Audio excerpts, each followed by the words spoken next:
vous ne devez pas ignorer que même les faux juifs actuellement ont parlé de cette femme dans leur écrit trafiqué.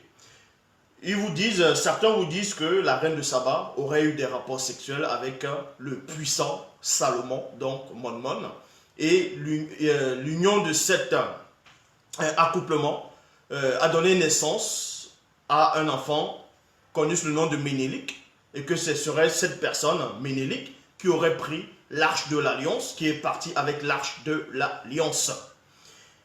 Et d'autres aussi vous disent que la reine de Saba était une grande sorcière.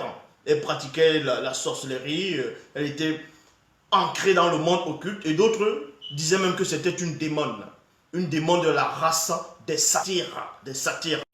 Parce qu'il y a une histoire, un récit, on sait que c'est un récit mensonger, un récit trafiqué, qui veut que quand la reine de Salomon, plutôt la reine de Saba est venue rencontrer le roi Salomon, Salomon, selon cette soi-disant légende, savait que la reine de Saba et l'entourage de Salomon savait aussi, je dis bien selon ses écrits, que la reine de Saba était une démon hybride.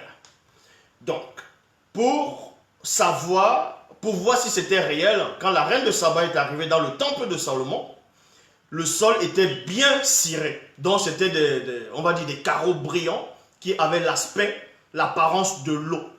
Et quand la reine de Saba vient pour arriver devant le roi Salomon, quand elle voit les carreaux, elle voit son reflet, elle pense automatiquement que c'était de l'eau. Donc elle ne voulait pas que sa robe puisse se mouiller. Donc ce qu'elle va faire, elle va soulever sa robe, les pans de sa robe, et surprise, tout le monde à la salle avait des yeux écartés parce qu'ils ont vu qu'elle avait des sabots, dont les sabots que ce soit d'un mouton ou d'une chèvre, bref, qu'elle avait des sabots.